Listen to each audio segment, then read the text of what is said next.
Hi.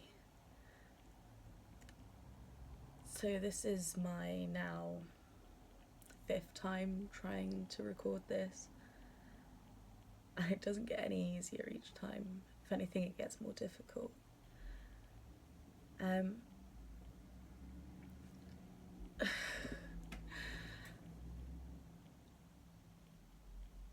I want to first say that this might be quite hard for some people to listen to and could be a little bit of a trigger warning, for which I apologise. I do not mean it to be that at all. And also for some people this might seem as quite attention seeking, which again it's not in the slightest. I'm doing this firstly to help myself, or to try and help myself, in further understanding my mental health and further coming to terms with a situation that's happened to me and getting that weight off my shoulders.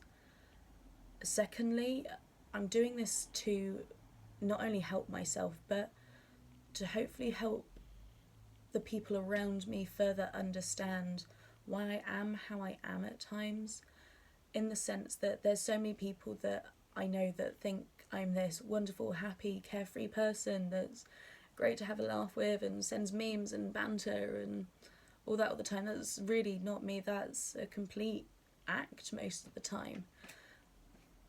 And some people don't see that, and don't see that I am this very insecure, unhappy, quite unstable person. But lastly, I'm doing this, and this is my main reason for doing this now, as doing this may well not help me in the slightest. It may, if anything, make me worse.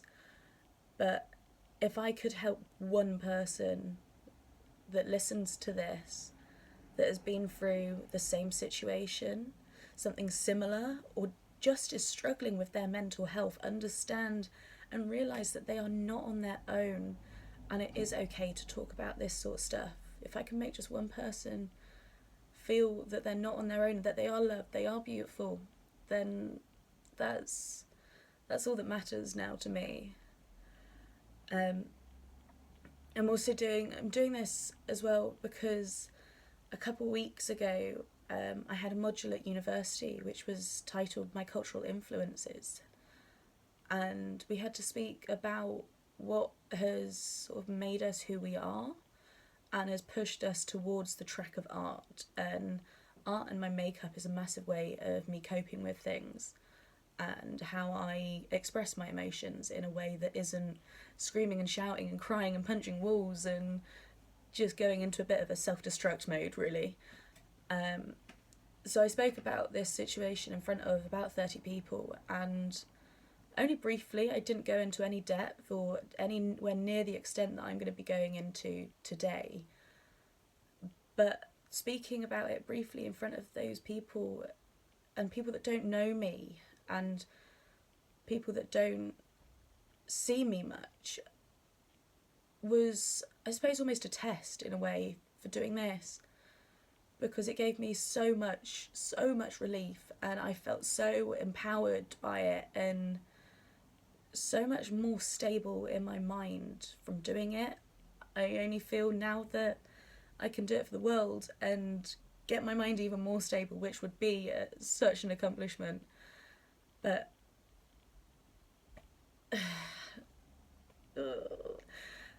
so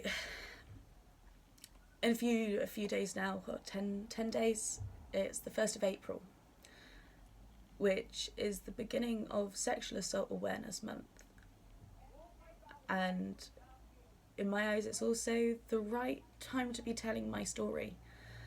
A handful of people know this already. They don't know the ins and outs, and an even smaller group of people were around me when it happened and were there and knew exactly the ins and outs of the situation. And then another group of people that I spoke to as well didn't believe me and blamed me, and those are the people that now are not in my life and that I don't want anything to do with, and have also caused me a hell of a lot of damage. But it was my New Year's resolution to try and understand the processes of my mental health and understand myself and my life a hell of a lot more, and gain some sort of confidence in my mind and get my self-esteem back to where it used to be. And so many of the issues that I have now stem all back to this, and I'm absolutely petrified. I'm absolutely bricking it. I'm so tearful, and I just want to crawl back into bed and not say any of this, but I've got to do this for myself, and I've got to do it for the other little people in the world. But so on the 3rd of July 2010, I was raped by someone not only that I knew, not only was someone that I thought was a friend, but also someone who at the time was my boyfriend's best friend, which is just so messed up,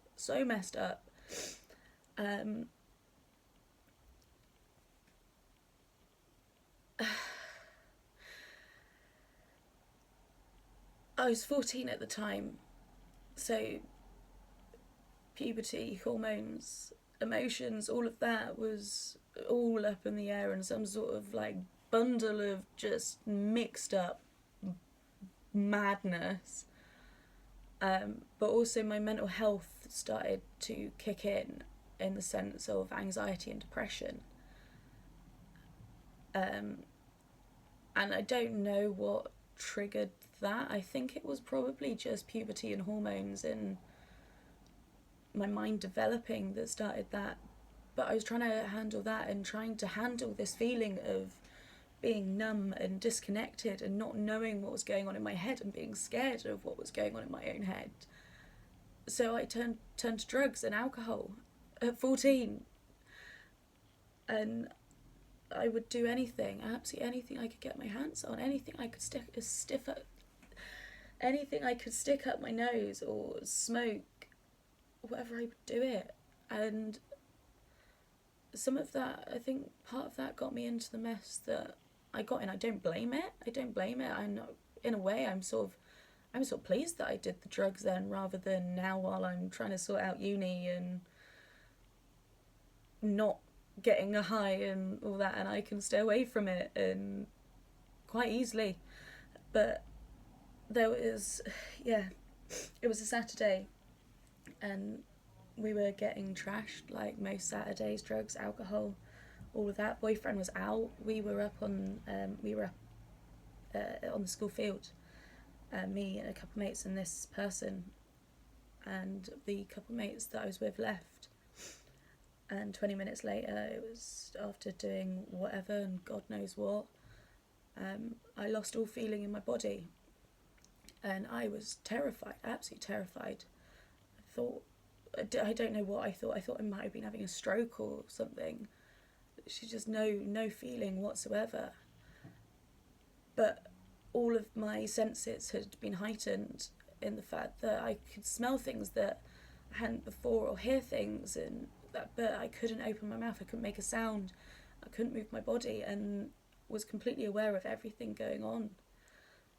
And after sort of, I was paralysed. I think they noticed this, and whether they did it on purpose, whether they purposely spiked me or took advantage of the fact that I'd gotten into a bit of a mess because of the drugs, they took advantage of that.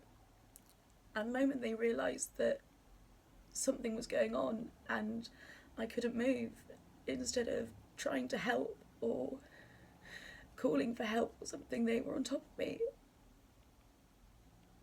and taking advantage. And I can remember it like it was yesterday. Every smell, every sound, every feeling, and I couldn't do anything. I couldn't couldn't even say the word no. And I blamed myself. Blamed myself for years. I thought it was my fault. I thought it was my fault. I thought somehow I'd asked for this to happen. It was only 2 years ago that I actually realised, you know what, I didn't ask for this. I never asked for it. I never even insinuated. But even then, I don't deserve it. And I've gone through years of convincing myself that I did deserve it and blaming myself for what happened. And I need to stop that. And they took advantage and they left me. They left me there. They left me staring at the sky, completely paralysed still, unable to do anything and not even clothed. And they just left me there in broad daylight, broad fucking daylight. And no one came along, thank God, no one came along. And then after that I staggered back home, bruises developing on my arms and legs, feeling even more numb than I'd ever felt, completely disconnected with the world, with a headache from crying and not knowing what just happened and trying to understand it, but feeling so worthless and abused and useless at the same time. And I got home and I think I was probably in the shower for about 3 hours, trying to wash off the guilt and trying to wash away what happened, and it wouldn't work. And I just cried and I cried and I couldn't talk to anyone and I didn't know what to do. So I tried to kill myself. I overdosed. I had God knows how many pills on me. I had quite a lot of coke as well, and weed and everything, and I did it all. Did absolutely all of it. And it should have killed me. It should have killed me. But it didn't. Instead, I spent God knows how many hours unconscious before my body then rejected it. And if the drugs didn't kill me choking on my own vomit, it should have. But it didn't. And to feel worthless and useless and completely disconnected anyway, to then be so useless that you fail at killing yourself, just really puts the cherry on the fucking cake. And it's shit. It is shit. It is the worst feeling I've ever experienced. But it is something that will continue to affect me for the rest of my life. Not only mentally, but also physically. It will hinder relationships for me. And it will hinder me from doing some things. And it will be a constant trigger for me. Like, seeing this person at carnival, I could be happy as anything the whole year, not have a single panic attack. They normally come into Pusey at carnival time. I see them and I will be on the floor, completely hyperventilating in a state of panic and fear because I don't know what to do and I cannot cope with the feelings that come back and the emotion and the flashbacks that come back. And I will be dealing with PTSD and all that for the rest of my life because of it. But I cannot let that control me anymore. I cannot let that stop me doing the things I want to do. I'm 22, I should be wanting to go out to clubs all the time and I should be wanting to go places that I've not been before. But instead, I'm there thinking, oh, okay, cool, a club would be nice, but what if some stranger comes up and puts their hand on my shoulder and I freak out? What if I get myself and I have a little bit of a panic or an episode or whatever, and I'm with people that don't know how to cope with that? I can't be doing that. I'm 22 and this is still ruling my life and has done for the last 8 years. And I can't let that happen anymore. And this is half the reason I'm doing this, because I feel that if I voice it and if I tell the world, then I won't feel like I do anymore. I will feel more confident, and I won't be scared of going out. And if I do get myself in a situation, in the fact that I'm having a panic attack or having a little episode that I don't feel then that I can't explain it. I will feel able to explain myself and sort of overcome it. And I can do that. I'm strong enough to do that. And I've spent so many years convincing myself that I am not worthy, I am useless, I am not loved, I am horrible, I'm ugly, and all that. Is, you know what? I'm none of that. I am absolutely none of that. The only person that is any one of those is the person that did what they did to me. And they are ugly, they are horrible, they are worthless, they are completely undeserving of any sort of love in their life. But I'm not that. I am not that. I did not ask for what happened to happen. Never asked for any of it. I would wish that mental torture on my worst enemy.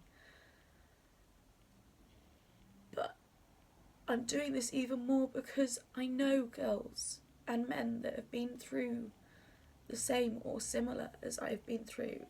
And if they've not been through any of it, I know people that suffer with their mind and their mental health. And if I can be brave enough to do what I'm doing now and put this out there for the world to see, I want them to know that they're brave enough to be able to talk to someone and know that they're not alone, and they are loved, and they are beautiful and undeserving of any shit that happens to them. You are not a bad person. And like I said at the beginning of this video, if I can make one person feel like they're not alone in this world, they are not alone of being scared of their own mind. They're not alone in the fact they may have been sexually assaulted. They're not alone in just feeling a bit crappy at times. Everyone suffers from mental health in some form or other. I don't believe anyone that says they don't. But some more than others.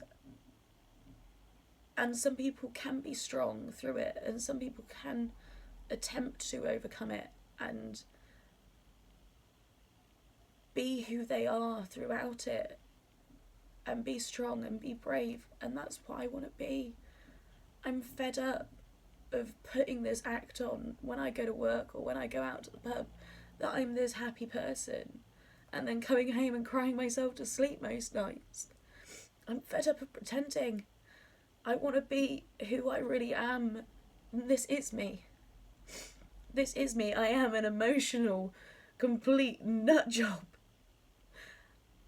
And so many people love me for it. I've got such amazing friends that know me and know my ins and outs, and my family as well. I'm so lucky and so privileged to have the support that I have. And to anyone that doesn't have that support, you can find it. You can find it. And anyone that knows me knows that I am always happy to be there and listen to people. And anyone watching this that doesn't really know me, but knows who I am and has spoken to me on occasions, if you're ever struggling, you can talk to me. And I will be there. I will be there for most people. It's not often I'm not there for someone. But I need to take the time for myself now and get on and do this. And I think it will make such a difference. But I also want to end the stigma, especially around where I am, that bad things don't happen. It seems to be a little thought that so many people have got in their head around me, that bad things don't happen around here. Well, they do. They really do. It's not the happiest place in the world. Shit happens all the time. People do not talk about it. And it's one thing that I see in the pub, whether I'm behind the bar or the other side of the bar. It's you bring up a topic like mental health or sexual assault or something along those lines that is the sort of taboo. and people immediately shy away. They're not comfortable talking about it. And I don't know whether that's because they've been through similar experiences, or they know people that have, or they feel uncomfortable, or they're scared of saying the wrong thing. Don't get me wrong, you could say the wrong thing.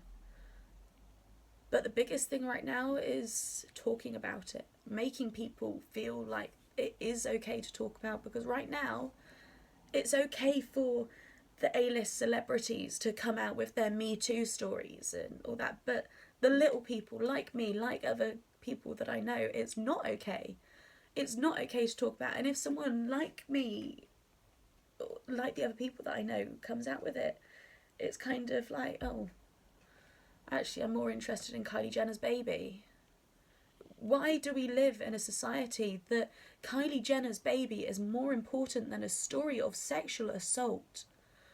Is this my generation, or is this just the way the world has become to be, and completely oblivious and ignorant to the rubbish that goes on? And I don't get how that works. I mean, it's just wrong. I mean, the current statistic for the UK is 1 in 10 people are raped. And there's an estimated 78,000 victims each year in the UK alone. And of those, 9,000 are men. And it's one thing that I've heard endlessly and endlessly infuriates me, is the fact that men cannot get raped. Of course they can. Of course they can. Why is this a thing that people are convinced that this cannot happen? Of course it can happen. Anyone can. But 1 in 10 is such a disturbing figure. It's kind of like you look around you and all that, and it's kind of like, holy shit, there's this many people that have just walked past me that have been through some form of sexual assault. It's wrong. This should not be happening. But less and less people are reporting it. It is happening more, and it's being reported less. And I don't know whether that's because people don't know where to go to report it, or it isn't taken seriously. I mean, for instance, with me, I should have reported it. I regret it every day that I didn't report it, as I know or was told that this person did the same again.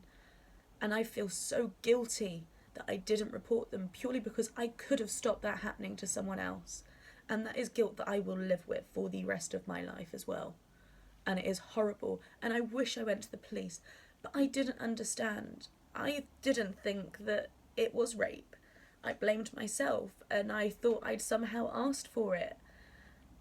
But I didn't. I never did. I never deserved what happened. I never asked for that to happen, and I should have gone to the police. I should have gone to the police straight away and reported them and got them behind bars. But I was terrified. Absolutely terrified. I don't think I stepped out of the house for 5 days after it happened, because I was so scared of the outside world. And I still am at times. But more people need to report stuff like this happening. I made the mistake of not. And anyone watching this now, if it ever happens to you, please, please report it. As horrible as it will be, and as horrible as it will be to go through the events that you've just experienced, you will not live with the regret of not reporting it, and you will be able to get closure, or attempt at closure on a situation. I won't have that. And it's horrible to think that, but someone else could. And if it was made more obvious of where to go, or where to seek help, then less people would have the sort of stigma that is on that it's not okay to talk about, because it is. And I might be chatting absolute random rubbish right now, but I'm just being open and honest, and this is my views on it, and I just need to voice it, really. And I'm sorry if I've sort of waffled on and all that, but it's such a serious matter that is taken so not seriously. And through the years of therapy that I've had God knows so many hours, it's only now that I've actually come to accept myself and who I am. And I have issues, I have my demons, but I can't blame that for who I am. Don't get me wrong, yes, I can blame it for the panic attacks and the not wanting to get out of bed because I feel sick to my stomach at the thought of going outside. But I can't blame it for the way that I treat people. I can't. And I have treated people so badly in the last few years.